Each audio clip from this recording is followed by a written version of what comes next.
guys, linilinisan pala namin yung malaki naming drum. Tapos guys, yan yung dapat namin gamitin. Tapos guys, bigla kong napag-isipan na paglaruan tong tubig na to kasi sayang naman, di ba? Tapos napag-tripan ko talaga dyan na umakyat dyan guys. Kaya makuringking ako guys. Kaya umakyat na lang ako dyan. Nagpapakit pa talaga. Dito muna tayo sa first floor guys. Kasi parang natatakot ako pero hindi naman ako nakontento. Kaya makuringking talaga to. Pumunta na sa second floor tong bakla nyo na to. Ayun guys, nasa second floor na pala to. Yun, yan yung blue na linilinisan namin. So, mamaya papasok ako dyan. Update ko kayo guys ha. Tapos guys, nandito na, nagbaba na ako din. Pinapasok dyan ng papa ko yung pinaglilinis namin. Tapos guys, parang nahihirapan daw siya. Ang hirap naman yun guys. Tapos, oo, di ba ang hirap?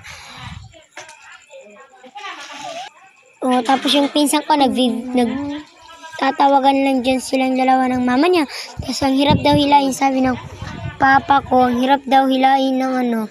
Tapos, nung nahila to guys, hindi ko na napakita kasi tinulungan ko siya din. Ito guys, ito yung dati niya. Yan yung dati guys, na ginagamit namin. So guys, ayun lang, bye-bye! Tok tok.